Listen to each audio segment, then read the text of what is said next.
Well, shooters and reloaders out there, Fortune Cookie 45LC coming to you from the Hot Lead Zone.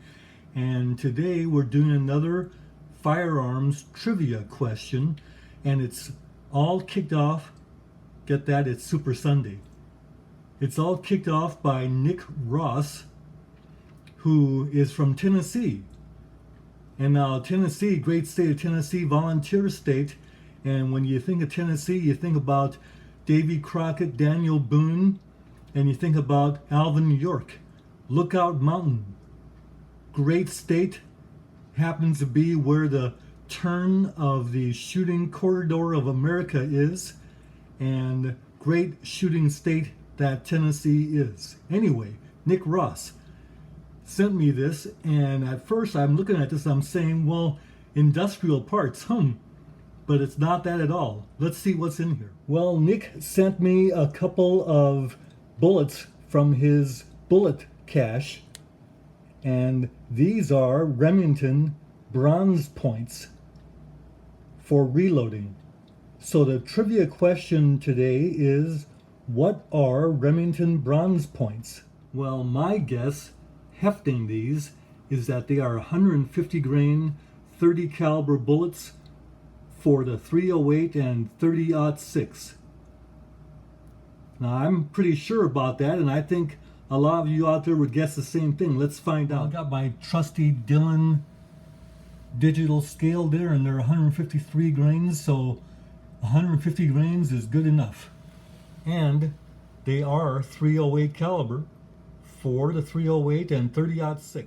Well, shooters and reloaders out there, you know I would not ask you a firearms trivia question unless the information on the answering of that question was really important to us today.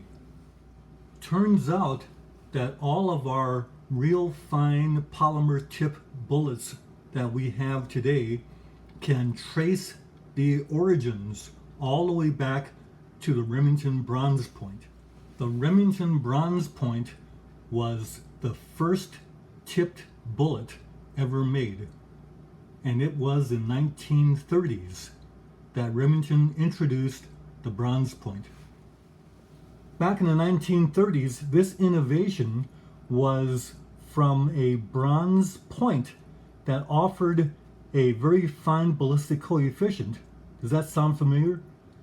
And it also has a wedge in there that helps to expand the bullet. Now, Remington, by varying the thickness of the jacket here, can vary the expansion. What they didn't do was create little grooves to control the expansion more, but they controlled the expansion by the thickness of the jacket. This bullet was so successful that Winchester came out with their silver tip to compete.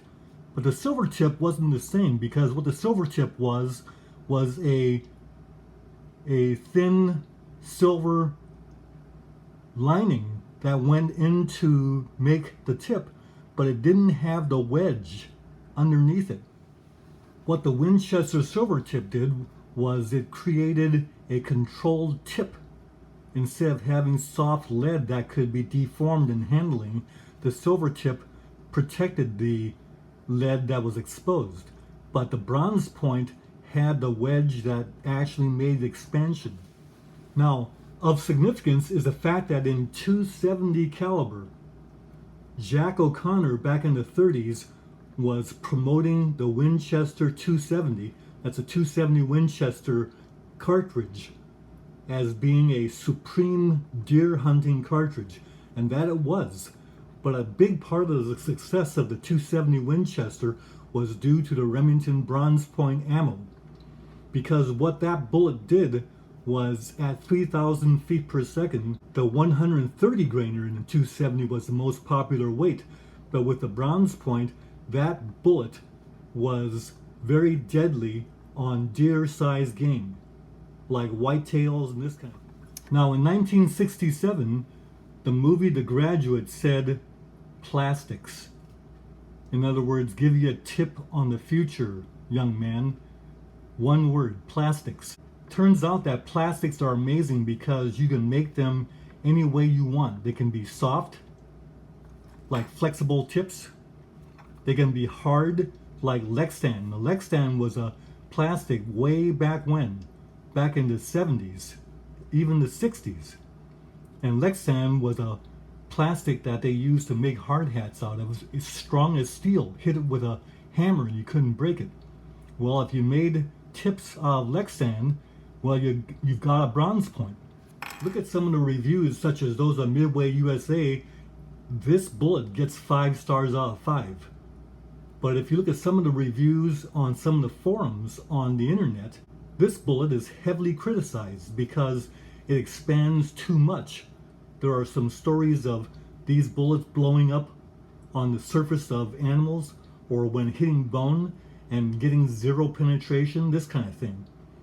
But one thing that I'd like you to note is that I'm sure there are isolated cases where bullets fail with any kind of bullet.